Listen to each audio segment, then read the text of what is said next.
Давай. Одну ногой.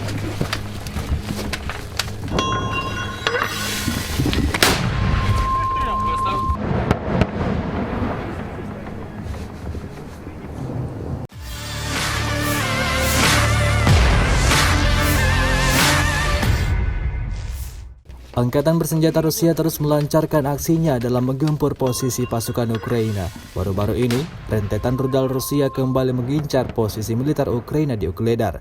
Rekamannya ramai beredar di media sosial Telegram pada Jumat 4 November 2022. Tampak ledakan dahsyat terjadi di tengah bangunan kota di Ukledar setelah pasukan Putin melepaskan mortir untuk menghancurkan posisi Ukraina. Sejauh ini selama invasi berlangsung, Rusia secara total merilis 330 pesawat Ukraina, 168 helikopter, dan 2.422 kendaraan udara tak berawak serta sistem rudal anti-pesawat dieliminir oleh pasukan Vladimir Putin. Sementara itu dari kubu Kiev, Kementerian Pertahanan Ukraina melaporkan 730 tentara Rusia dieliminir dalam 24 jam terakhir. Sebanyak 74.000 prajurit Rusia meninggal sejak awal konflik hingga hari ke-253.